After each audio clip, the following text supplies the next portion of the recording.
Buen día, Carolina, ¿cómo estás? Un gusto saludarte a vos y a toda la audiencia, ¿cómo andan? Bien, bien, gracias por tu tiempo. Pablo, el paso de Belgrano por Misiones, ¿cuál fue la importancia? ¿En qué consistió? Bueno, fue muy importante por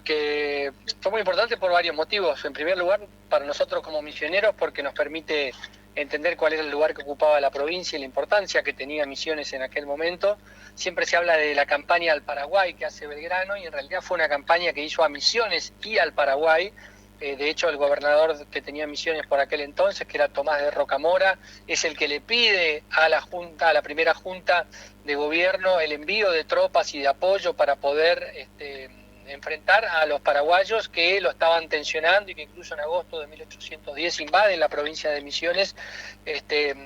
porque tenían una mirada distinta sobre lo que estaba pasando con Buenos Aires, y Misiones queda un poco tensionada por esos dos focos de poder que había en la cuenca rioplatense. Por un lado Buenos Aires, que conforma la primera junta, que desconoce al Consejo de Regencia, y por otro lado Asunción del Paraguay, que sí reconoce al Consejo de Regencia que se había formado en España, con la particularidad de que tanto Buenos Aires como Asunción toman las decisiones, los dos en nombre de Fernando VII, o sea, todavía reconociendo al rey de España, pero claramente con caminos autonómicos especiales, particulares, cada uno por su cuenta. En esa tensión, Rocamora adhiere a Buenos Aires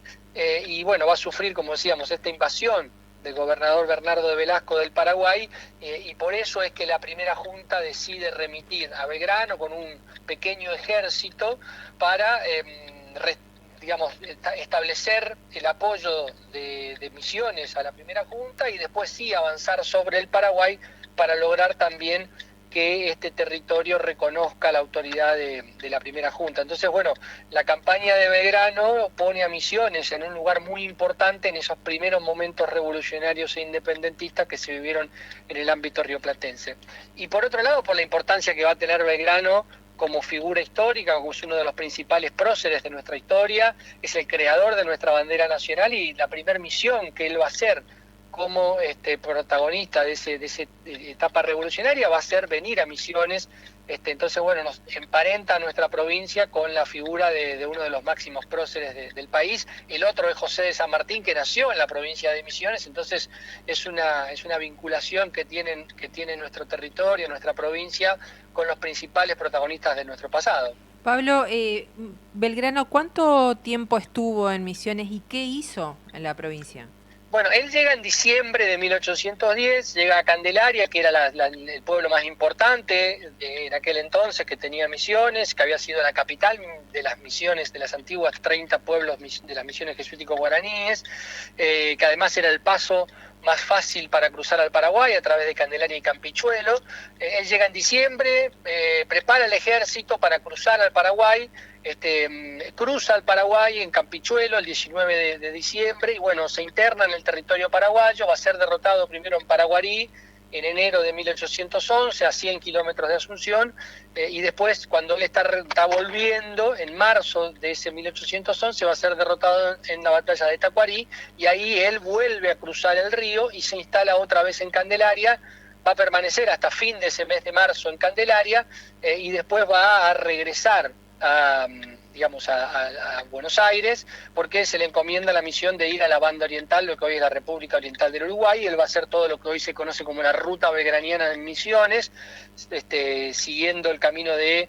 Candelaria, y que hoy pasa por Profundidad, Fachinal, San José, y después pasa a San Carlos, a Corrientes a la altura de San Carlos. Entonces él está ese tiempo entre Misiones y Paraguay, de diciembre a casi comienzos de abril, entre Misiones y Paraguay, y ahí él va a tener primero un vínculo con los guaraníes, que era la población mayoritaria de Misiones en aquel entonces, y va a escribir el famoso reglamento para el gobierno y administración de los 30 pueblos, de las misiones, que es lo que hace que Candelaria sea denominada como la cuna y principio del pensamiento constitucional argentino, porque bueno, se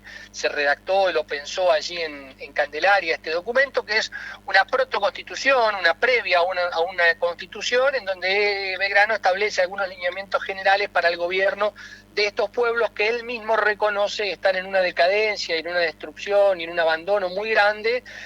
fruto de lo que había sido las malas administraciones que habían tenido estos 30 pueblos luego de la expulsión de los jesuitas, que había sido en 1768, digamos, del 68 a 1810, habían pasado 50 años en donde estos pueblos habían estado en un abandono muy grande. Belgrano describe esa situación y por eso es que sanciona este reglamento para intentar recomponer la situación, otorgar derechos a los pueblos originarios, a los guaraníes fundamentalmente, y bueno, otra serie de medidas propias del pensamiento moderno y liberal que tenía Manuel Belgrano. Pablo, la última, ¿de dónde sale la creencia del Sarandí? No, bueno, es parte de la tradición, digamos, ¿no? Es como son esos mitos urbanos que hay, y bueno, se cree que bueno, ese Sarandí estuvo siempre en el puerto, donde era el paso, digamos, del cruce del río, y bueno, es un poco, viste que siempre se pone algún árbol, el manzano el manzano en Tunuyán, en donde descansó San Martín, bueno, el Sarandí de Candelaria, es una manera de poner un mojón en un lugar, y bueno, gestar una historia en torno a ese lugar a partir de la presencia de un gran protagonista del pasado y de algún elemento natural o de algún elemento en este caso un árbol, para darle esa vinculación. Evidentemente era un Sarandí que pudo haber estado ahí o que bueno, ha formado parte de la tradición de Candelaria durante muchísimos años. Está claro que ese Sarandí, por lo menos el Sarandí histórico, está los restos del Sarandí, era un árbol lo suficientemente viejo como para realmente haber sido parte de esa historia en donde lo describe a Belgrano, protegiéndose del sol del verano misionero bajo ese árbol. Bien. Pablo, gracias por tu tiempo, como siempre. Un abrazo grande, saludos para todos. Hasta luego.